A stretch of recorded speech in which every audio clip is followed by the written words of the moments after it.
Hey everyone, I'm Jay. I'm Sean. And this is Pudgy. And we watched a movie. It is called I Care a Lot. And gosh, it's gonna really depend on where you live, where to check this one out. In Canada, we saw it on Amazon Prime. In the US, it is actually on Netflix. So check your local listings. Sorry. That's strange. I know, but it's really dotty, this one, for whatever reason. So I Care a Lot, written and directed by Blakeson. A movie we knew we had to check out. We tried to check out, it played at TIFF actually in 2020. We missed it there, and I didn't feel that badly about it. But what happened is Rosamund Pike got a Golden Globes nomination. And we try to see absolutely everything that is nominated, or else how could we really tell you what's going to win? So we had to watch this. But happy that it was streaming for free on a service that we have. Bonus, yeah. Not a bad thing.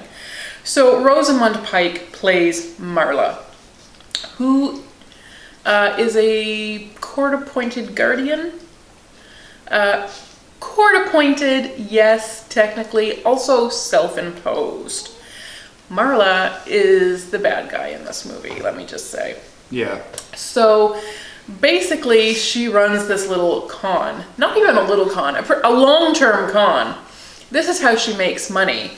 She works with doctors to identify old people who are vulnerable, who don't have any known family or ties, and who are wealthy. Generally, these old people should be old, but not too old. She wants them to live a good many years, and she wants them to be in pretty good health so that they can live on and be a cash cow for her for quite some time. So, working with this doctor, she will have the doctor testify in court that this old person is no longer of sound mind and body. And Marla steps in as the guardian, the now legal guardian. I mean, it's hard watching this because this is a real thing. Obviously, this happens, and you hope that there is not quite such blatant abuse in the system, and yet you know there probably is. Well, it depends where you live. Sure. It would not happen where we live. No. But it could certainly. But it doesn't. This takes place in the United States. Yeah, which is a free-for-all. Mm-hmm.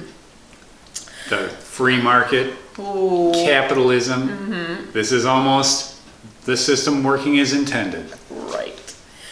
So she also works with care home directors who will then place the old people. Then they get stuck there. They can't leave. Right. And I mean, she's making their lives hell in some cases. Like, she can make them isolated in their rooms. She can put them on an all liquid diet, drugged, of course. So pretty soon, even if they went in perfect health, pretty soon they're drugged so much that they seem incapacitated. And then she goes in and liquidates their assets. She sells their house, everything they have. She now has complete control of their financial assets. And she's paying herself a very healthy salary, let's just say. Plus kickbacks to the doctors and the home care workers. There's a lot of people getting rich on this scheme. But not rich enough. Not rich. Her taste. That's right. Well, once you get a taste, you just want more, right? So she's running her racket, and she's running it really well. Jay Blakeson, the director, is very good at painting her as a very glossy-looking villain. And that's how she gets away with it, right? She looks like a very beautiful little blonde woman that nobody would suspect is actually a very not nice person. Except the few people who have been caught in her net and are still well enough to know it. So the next victim on her list is an older woman named Jennifer, played by Dianne Wiest. Ooh boy. So Jennifer, like all the others, just gets ambushed basically by this woman because she's just been selected for being kind of a problem patient. And just gets shuttled into the system. And the system never even looks in on her because they would notice that she's totally competent and capable, but they don't. She just gets shuts away immediately. And even if in the future she could get this overturned, her house is already sold, everything is gone. This woman has gone through her safety deposit box, her bank accounts, everything is gone in an instant. It's really shocking. And so you think, wow, this movie is like, you know, about the corruption. No, it is not. Up until now it has been, but Jennifer is not who we think she is. Certainly not who Marla thought she was. Marla thought she was getting a cherry, which, you know, means a really good target. No, Jennifer is a lot more than that. She has ties to the Russian mob. And a mobster named Roman, played by Peter Dinklage, is coming to get her. So Marla is going to meet her match. Now it's Marla versus Roman.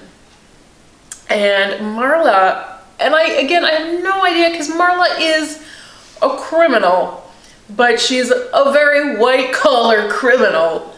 But somehow, just the idea that Roman wants to take away just even this one woman away from her just makes her dig her heels in, and she's gonna fight to the death over this. And that's literally a literal statement here. Yeah. I thought that was pretty wild. It really felt out of character. You have to suspend a lot of disbelief in this movie. You like do. A lot. For sure, a lot. You know, because I was really enjoying just the premise of corruption. And then at first, Roman just sends in his like dirty lawyer Dean, played by Messina, who is very good. Yeah. We don't see nearly enough of him. Or I really like the judge too, Isiah Whitlock Jr. Yeah. Very good job. We see a lot of the judge. There's a lot of back and forth. But when even the court is upholding Marla, and that's the crazy thing, is the court is really kind of complicit in this. Even though they're not on the take, the judge is really doing what he thinks is best, because that's what Marla told him. And Marla is supposed to be above reproach. Supposed to be. Nobody is above reproach. Just try convincing anyone of that. So she is really hiding in plain sight.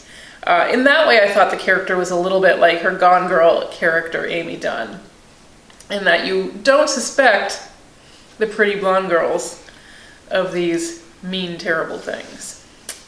Well, we do now. Well, we better start, yes, especially Rosamund Pike. Yep. She's suspect number one in all cases from here on out. Anyways, once Marla and Roman meet, all bets are off. Like, things take a turn for the ugly and the violent. So those two are really going to fight to the literal death. It's really pretty crazy. Yeah, it is. It turns into a very different kind of movie, a big like action thriller kind of thing. Yep. And they're still trying to be a little bit intellectual, but I really felt like it turned on its nose at that point. Yeah, it does. Absolutely. I think that it is a good movie on the whole, worth checking out, but it does have some flaws, obviously. I did think the script was a little undercooked. And not just because of that weird sort of shift, but I mean, you know, they're doing metaphors about how she's a wolf and predator and prey, and I'm like, this is extremely heavy-handed and extremely cliched and extremely done. Like, we've seen this 1,000 times. You know, get something new to say. But really, I think the reason to watch is probably Rosamund Pike's performance, which is good. It is definitely committed, even if her American accent is a little guttural. It's a little down and dark. What? No, it's just a nice way to describe it. Something we haven't heard before. Oh. Her accent? Yeah. Okay. Down and dangerous. I said down and dark. Oh, down and dark. I mean, it's very low, is what I'm saying. Oh, I see. It's true. Eiza González is in this as Fran, her partner in crime and in life. So quite a cast. Macon Blair is in this, Alicia Witt is in this. A good cast, but it is mostly about Marla. It is. It's mostly about her. It's all about Marla. And her greed. Yes. I mean, it is about greed. It is about greed. She's already doing very well stealing from these old people, but she wants more. She wants more. And she gets more. Oh, yeah. And at least until she doesn't anymore. Yeah. You know, if a lawyer for a Russian mobster shows up at your office and tells you he's going to ruin your life if you don't take this payoff of whatever, hundreds of thousands of dollars, probably take the money. No kidding. That's the thing. She's so entitled, this woman, that she's just like, really? She's not a gunman, you know? She's not that person. She's a criminal, but a white-collar criminal. So for her to just decide she's going to take on the Russian mob... Oh, yeah, boy. It lost me at that point. It was a bit of a tough pill to swallow. It's so much.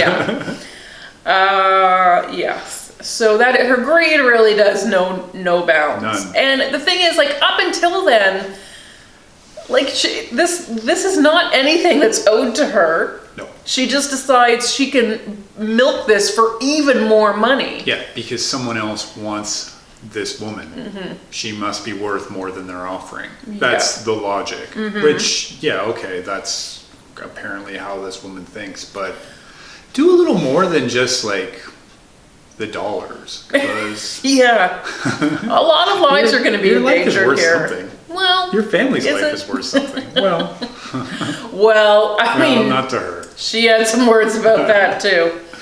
She's not a good person. No. She's really not a good person. No, I mean, that's the interesting thing about the movie is there are no good people that we're following. Like, no, and that's the hard thing. Who do you root for when there's just two bad people trying to outbat each other? Yeah.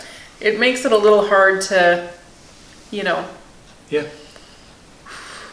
You want to pick a side. You do want to pick a side. We love good and evil. We hate... Evil and evil. Evil and eviler. Yeah. That's tough. Yeah. So, like I said, we watched this mainly because Rosamund Pike was nominated for a Golden Globe for Best Actress in a Musical or Comedy. This is a very dark comedy. And I felt like... The comedy's pushing it. Yeah. The writer-director, here's the thing.